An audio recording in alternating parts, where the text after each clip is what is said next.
alhamdulillah ñi ngi sant yàlla subhanahu wa taala di julleeka selmal ca sunu sang bu tedd ba sayidina muhammad sallallahu alayhi wa alihi wa sallam. bu loolu wéyee mbokk mi nga xam ne dafa laaj mu ne moom dafay dund sunna bi maanaa jaamu yàllaam yépp mi ngi ko teg ci alquran ak sunna su yonante bi sallallahu alayhi wa alihi wa sallam wan gannaaw lépp luy bidaa. mu ne waaye am na ñoo xamante ne ba ñuy xale lañ daan ànd te ñoom commencé guñu di yem rek ci alxuraan ak sunna ci mboolem seeni xeeti jaamu yàlla waaye dañ cay rax lenn ci ay bidaa. mu joxe ci misaal ne mooy ñoo xamante ne xëy na dañuy yëngu ci wàllu tasawuf bi maanaa ñi ngi tënku ci ay tariqa yoo xamante ne mi ngi jëm ci wàllu tasawuf. mu ne ñooñu ginnaaw bi mu tàmbalee dund sunna moom nan lay jëflanteeg ñoom, ndax da leen di wan gannaaw wala daal ban taxawaay la war a taxaw digganteem ak ñoom. muy laaj bu am solo. ngir tontu loolu dañ koy wax ne képp koo xamante ne seede na ne amul benn buur bu yeyoo jaam budul yàlla, seede ne muhammad sallallahu alayhi wa sallam ndawal yàlla la dib jaamam, kooku ab julit la. dañuy jëflanteeg moom comme ni ñuy jëflanteeg julit ñi. kon mbokk yooyu nga xamante ne tudd na leen, nga xam ne xëy na wuute nañ ci wàllu pas-pas ci ay masala yu wuute, ni mu war a jëflanteeg moom ni muy jëflanteeg bépp jullit. waaye nag lépp loo xamante ne lu génn alxuraan ak sunna la, loola du ca ànd ak ñoom. bi maanaa su fekkoonte ne dañoo am ay xew-xew yu ñuy xewal yoo xamante ne gis na ni lii dafa génn alxuraan ak sunna, loola bu boobaa du ca ànd ak ñoom, waaye ànd ak di leen laaye biir di leen xamal ne leen lii mooy li nga xamante ne moo sax ci alxuraan ak sunna, waaye lii saxu ci. bu ko defee loolu ci laayante biir gi yonent bi ne woon ad diinu nasiha lay dugg, maanaam diine laayante biir la. waaye laaye biir googu it na nekk na mu gën a rafete, comme ni ko yàlla waxee yonent bi bil xikmati wal mawida al xasana, maanaam mu nekk laaye biir goo xamante ne gu tegu ci aw yoon lay doon. wax ko ñam ko war a waxal,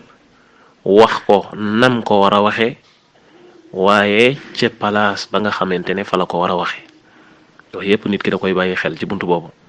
di leen waarit waar goo xamante ne gu rafet lay doon, waaye du ñëw naan leen da ngeen a réer, da ngeen a sànku, nekku leen ci dara ak yu mel noonu.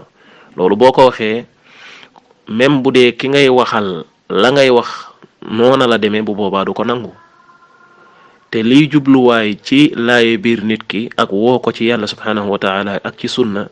jubluwaay bi du ne rek nga ñëw xaañ ko ay kàddu mu dégg ko ci ay noppam,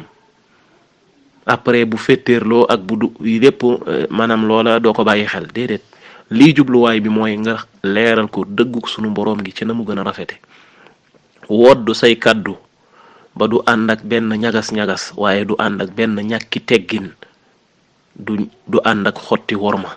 bu ko defee kooku ki ngay waxal mën na laa dégg, buy dee yàlla namm na ci moom ak njub. boo defee noonu nag fekk ne wuy si wu la ca la nga koy woo, bu boobaa yow sa waru gar mooy woo ko. waaye ndax dana wuy seem du wuy si, loolu ci tawfiiqu borom bi tabaraka wa taala lay dellu. kon waar gi dafa war a rafet, wal mawidati al xasana. lii même bu dee dub jullit sax noonu nga war a jëflanteeg moom.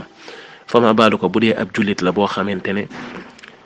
ànd ngeen ci ay masala yu bari, waaye am ay masala yoo xam ne moo leen teqale ci wàllu pas-pas ak leneen.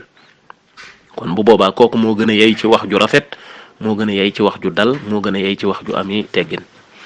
ndax dëgg léeg-léeg na nga koy waxee dana tax dëgg ga ñaaw ba ka nga koy waxal du ko mën a nangu, fekk ne dëgg la, waaye nag na nga ko exposé, na nga ko gaarale ka nga koy waxal moo tax moom du ko nangu, ndax day nekk lu ñaaw ci moom. kon loolu it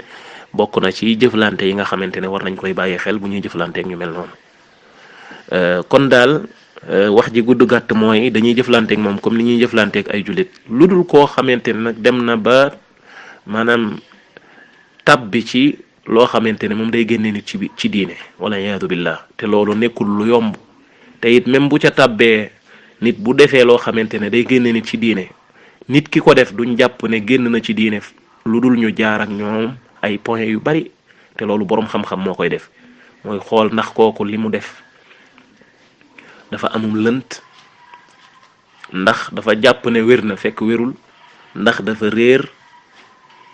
loolu lépp il faut ñu leeral ko ba yépp wuññeeku ba yépp mbir mi leer ci boppam ñu doo ko yegg ak moom foofa te foofa lañ fay yegg ak nit bariwul. kon daal ci gàttal mooy mbokk yooyu yi nga daan àndal rafetalal jëme ci ñoom waaye leeral leen dëggu sunu borom gi ci na mu gën a rafete waaye ca sa kemtalaay kàttan ak ci moyen yàlla yàlla dénk waaye bul ànd ak ñoom ci lenn loo xamante ne lu wuuteeg alxuraan ak sunna la. masla moom jëmul ci wàcc say principe di ànd ak nit ci loo xamante ne dafa wuuteeg alxuraan ak sunna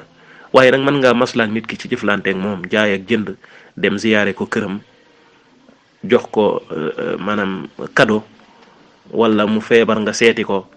mu faatule nga dem jaale ji ko wax ak moom wax ju rafet te nooy et cetera jëflante boobu moom la ñu war a jëflanteeg bépp jullit waaye loo xamante ne nag dafa génn kaadaru alxuraan ak sunna ci loo xamante ne ay bidaay boppam la yoo xamante ne da koy jaamoo yàlla loolu doo ci ànd ak moom moo xam ci xew-xew la moo xam du ci xew-xew waaye ànd ak laaye biir gi kon daal nii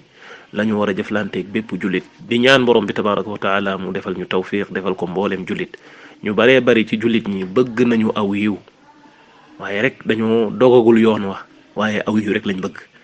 ñu baree bari ñiy góorgóorlu def ay bidaa la leen ci dugal mooy bëgg aw yiw waaye nag du ku bëgg aw yiw rek jaar na ca yoon wa loolu bu boobaa nag dafa laaj yow mi nga xamante ne yàlla defal na la tawfiq ba nga xam dara ci alxuraan ak sunna laayeel biir sa mbokki jullit ndax barki démboo njaaykat yaak ñoom yéen a yemoon yàlla dimbali la gindi la teg la ci yoon ba nga wan gannaaw bi daa sax ci sunna waaye kon sa mbokki jullit di leen laaye biir ngir xéewal gi la yàlla jox ñoom it yàlla defal leen tawfiq bañ mën a am lu mel noonu yàlla ñu ko yàlla defal ko mbooleen jullit allahu aalam